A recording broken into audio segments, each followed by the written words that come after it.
नमस्कार, मैं हूं शम्स ताहिर खान और आप देख रहे हैं वारदात। अच्छा खासा पढ़ा लिखा वो, दुनिया की सारी समझ उसे, बस एक सवाल का जवाब उसे नहीं मिल रहा था, और वो ये कि मरने के बाद क्या होता है, मरकर इंसान कहाँ जाता है, क्या मौत के बाद आत्मा बातें करती है। और बस इसी एक सवाल का जवाब जानने के लिए उसने वो कदम उठाया जो कोई सोच भी नहीं सकता था।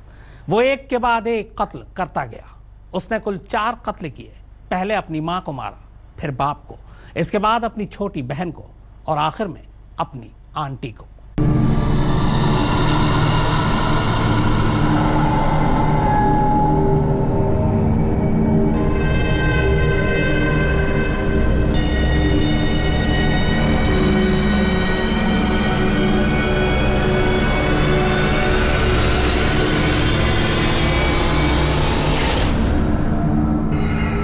मानिए तो है,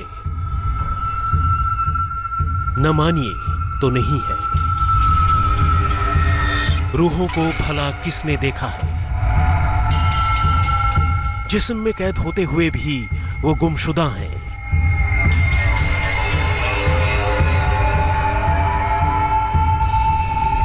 हम में से ज्यादातर इस सच से तसल्ली कर लेते हैं कि रूहें हैं, मगर हर इंसानी ज़हन को इस सच से इत्मीनान आ जाए ये जरूरी तो नहीं।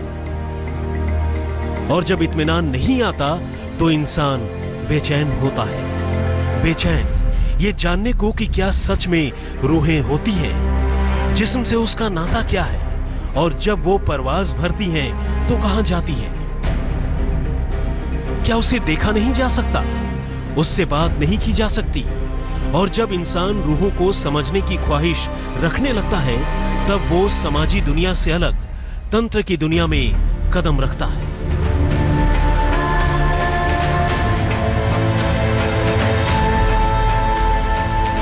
एक ऐसी ही दुनिया जहां जिस्म छलावा है और रूह उस छलावे की हकीकत। इस हकीकत को समझने के लिए रूह को जिस्म से आजाद करने की कोशिश होती है, ताकि रूह को जिस्म से निकालने वाला उसे अपने कब्जे में ले सके, उसे देख सके, उससे बात कर सके। मगर ये तो यकीन का मामला है और हर इंसान अपने अपने यकीन को मानने के लिए आजाद है। किसी को ये यकीन है कि रूहों को कैद नहीं किया जा सकता, किसी को यकीन है कि रूहें भी कैद हो सकती हैं। मगर कुछ लोग ऐसे भी हैं जो रूहों को कैद करने का हुनर पाने की कोशिश करते हैं, और इस कोशिश में वो बलि देते हैं, कभी दूसरों की तो कभी अपनों की। हाँ, वो भी तो यही चाहता था, मगर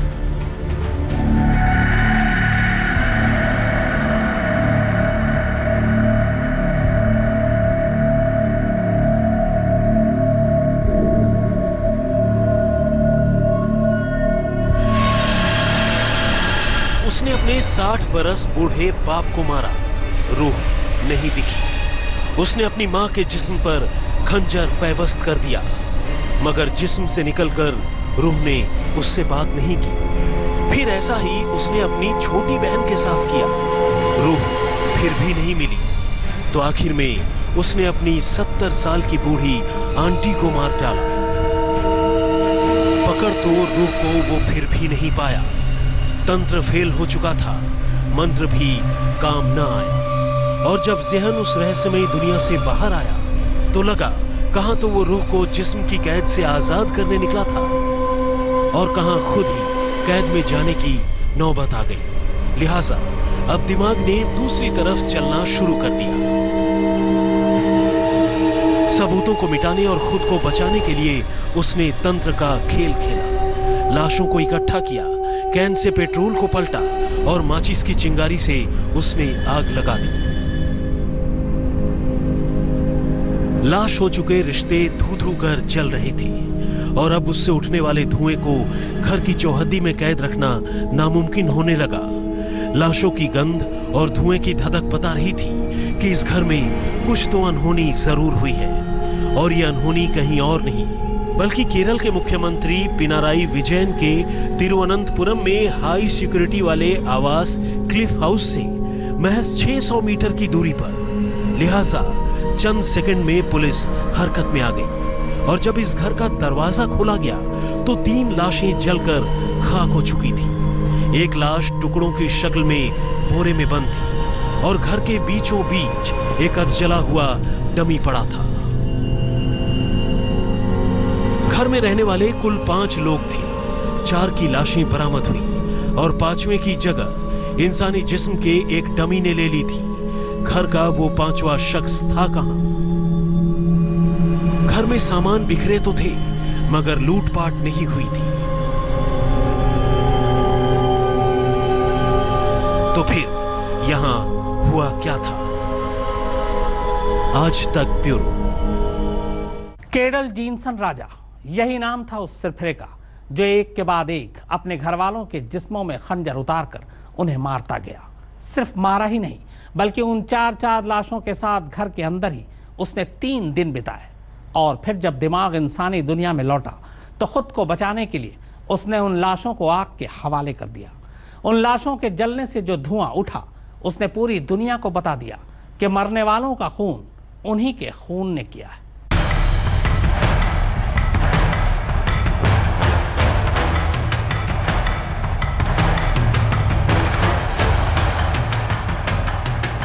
राजा ने पढ़ा भी बहुत था और सुना भी बहुत, मगर लाख कोशिशों के बावजूद उसका राब्ता रूहों से नहीं हो पा रहा था। महीनों से इस घर में अपने ही कमरे में कैद होकर वो एस्ट्रल प्रोजेक्शन का एक्सपेरिमेंट कर रहा था। आसान भाषा में कहें तो तंत्र मंत्र के जरिए आत्माओं को काबू में करने को एस्ट्रल प्रोजेक्शन कहते हैं। राजा को अपने इस एक्सपेरिमेंट को पूरा करने के लिए ऐसे शरीर की जरूरत थी जिसके अंदर कैद रूह से वो अपनी तमाम उलझनों को सुलझा सके, और वो इंसानी शरीर उसे अपने घर में ही मिले। पिता ए राजा थंगम, उम्र 60 साल। मां सी जीन पदम, उम्र 58 साल। बहन कैरोलीन, उम्र 25 साल। और आंटी ललिता, उम्र 70 साल।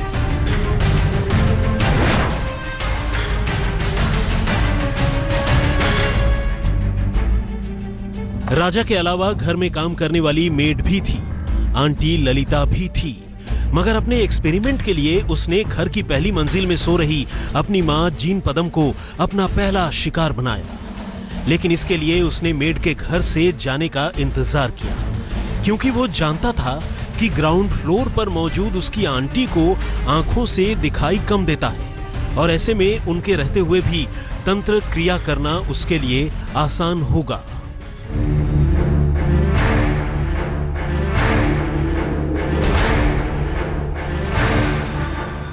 मां को मारने के लिए वो बाजार से 2 खंजर खरीद कर लाया था। उसी धारदार हथियार को उसने अपनी मां के जिस्म में पैबस्त कर दिया। बकौल राजा उसने इस उम्मीद में अपनी मां को मारा कि उसे मारने के बाद वो उनकी रूह को अपने काबू में कर लेगा, मगर ऐसा हुआ नहीं। उल्टा उसकी बेचैनी और बढ़ती गई। लिहाजा उसने ये तय किया कि घर में अगला जो भी सदस्य दाखिल होगा वो उस पर अपना एक्सपेरिमेंट पूरा करेगा। और अब बारी उसके पिता राजा थंगम की थी, क्योंकि घर में वही दाखिल हुए।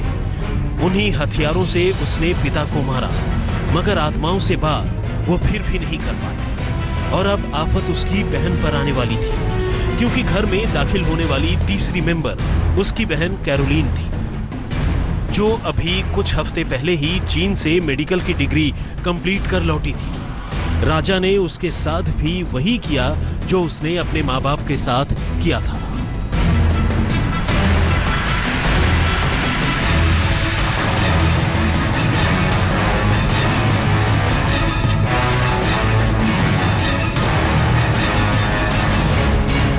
हालांकि ये बड़ा अजीब था कि एक ही घर में रहने के बावजूद 3 मर्डर हो गए और ग्राउंड फ्लोर पर रहने वाली राजा की आंटी ललिता को उसकी भनक तक नहीं लगी। बकौल राजा वो 2 दिनों तक अपनी मां, पिता और बहन की लाश के साथ तंत्र मंत्र करता रहा, मगर जिस मकसद से उसने ये हत्याएं की थी वो नाकाम रही। और फिर 2 दिन बाद 7 अप्रैल को उसने आंटी को भी मार डाला।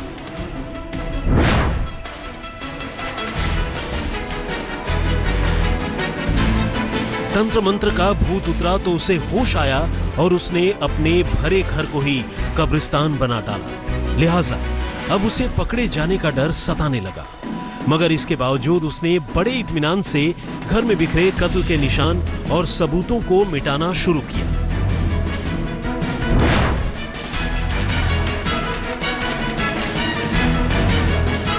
घर में अब 4 लाशें थीं। ज्यादा देर तक उन्हें रखना खतरे से खाली नहीं था, लिहाजा शनिवार की रात उसने अपनी आंटी ललिता को छोड़कर बाकी 3 लाशों को पेट्रोल डालकर आग के हवाले कर दिया और आंटी की लाश को टुकड़ों में कर उसने एक बोरे में भर दिया। मगर जब आग बेकाबू होने लगी तो राजा घबरा गया और घर छोड़कर भाग खड़ा हुआ। लेकिन भागने से पहले उसने मौका वारदात पर कुछ ऐसा सीन क्रिएट किया ताकि मौत की वजह आग लगना समझा जाए, उस पर शक न जाए, इसलिए उसने एक डमी को भी आग के हवाले कर दिया। आज तक ब्यूरो। केरल के तिरुवनंतपुरम में अपने पूरे घर को मौत के घाट उतारने वाले राजा ने प्लानिंग तो पूरी की थी कि पुलिस का हाथ उसके गिरबान तक न पहुंचे, मगर उसके फरार होने से पहले ही उसके डमी ने उसे धोखा दे दिया और आत्माओं को शरीर से आजाद करने के इस खेल में वह खुद ही सलाखों के पीछे पहुंच गया। ए थंगम राजा और सी जीन पदम के इस घर से आग की लपटों के साथ तेजी से धुआं भी निकल रहा था। पड़ोसियों को यह समझने में देर नहीं लगी कि इस घर में कुछ तो गड़बड़ है, लिहाजा इत्तला मिलने के बाद आनन फानन में पुलिस भी मौके पर पहुंची। लेकिन घर में घुसते ही जो नजर आया उससे पुलिस की भी रूह कांप उठी।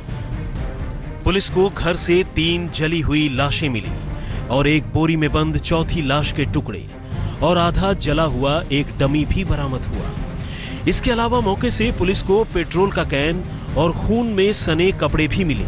लाशों को देखकर यह साफ जाहिर हो रहा था कि हत्याएं किसी धारदार हथियार से की गई हैं और फिर उन्हें जलाने की कोशिश की गई।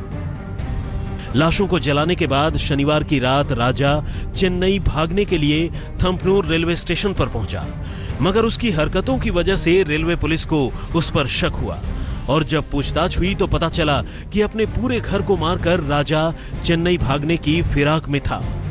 पकड़े जाने के बाद अपने इकबालिया बयान में राजा ने माना कि उसने ये तमाम हत्याएं की, मगर जो भी उसने किया वो आत्माओं के कहने पर किया। हालांकि अब पुलिस राजा से पूछताछ और मौका वारदात के मुआयने से कत्ल से जुड़े तंत्र मंत्र के सबूत जुटाने की कोशिश कर रही है। पुलिस ने तिरुवनंतपुरम के रहने वाले आरोपी केडल जीनसन राजा के खिलाफ हत्या के अलावा लाश जलाने और सबूतों को मिटाने के लिए आईपीसी की धारा 302, 436 और 201 के तहत मामला दर्ज किया है। पुलिस मनोचिकित्सकों की भी मदद ले रही है ताकि जल्द से जल्द कत्ल की असली वजह का पता लगाया जा सके। राजा की मानसिक स्थिति ठीक नहीं लग रही, इसलिए बार बार वो अपने बयान बदल रहा है। पुलिस का कहना है कि कत्ल की पूरी हकीकत का पता लगाने के लिए थोड़ा वक्त लग सकता है। हालांकि पुलिस इस मामले में बाकी तमाम एंगल से भी तफ्तीश कर रही है। आज तक ब्यूरो। ऑस्ट्रेलिया में पढ़ाई के दौरान राजा को एस्ट्रल प्रोजेक्शन यानी आत्माओं के खेल का एक्सपेरिमेंट करने की सनक सवार हुई। इसी सनक ने उसे ऑस्ट्रेलिया से वापस हिंदुस्तान आने पर मजबूर किया, मगर घर आने के बाद भी वो घर वालों से दूर था। सिर्फ एक कमरे में सिमट कर रह गई थी उसकी दुनिया, और उसी कमरे ने उसे इस वारदात की राह दिखाई।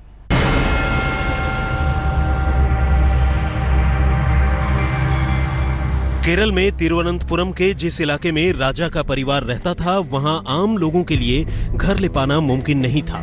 खुद केडल जीनसन राजा का परिवार भी बेहद संपन्न था। राजा के पिता ए राजा थंगम कॉलेज के रिटायर्ड प्रोफेसर थे। मां सी जीन पदम रिटायर्ड डॉक्टर थी और बहन कैरोलिन चीन से डॉक्टरी की डिग्री कंप्लीट कर चुकी थी।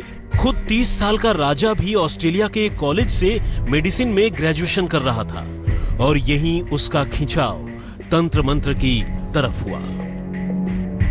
बकौल राजा उसे एक अरसे से पैरासाइकोलॉजिकल एक्टिविटीज करने की धुन सवार थी और आत्माओं को काबू में करने के लिए वो कई एक्सपेरिमेंट भी कर चुका था। आत्माओं और तंत्र की इसी धुन की वजह से पिछले काफी वक्त से वो घर में ही कैद रहता था। घर में आने वाली मेड को यह कहकर लौटा दिया कि उसे छोड़कर बाकी के सारे लोग तमिलनाडु के बाहर घूमने गए हैं और वो खाना अपने रिश्तेदारों के यहाँ खाएगा, लिहाजा वो 3 दिन बाद आए। जबकि रिश्तेदारों के फोन का उसने ये कहकर जवाब दिया कि उन्हें छोड़कर पूरा परिवार कन्याकुमारी गया है। आज तक ब्यूरो।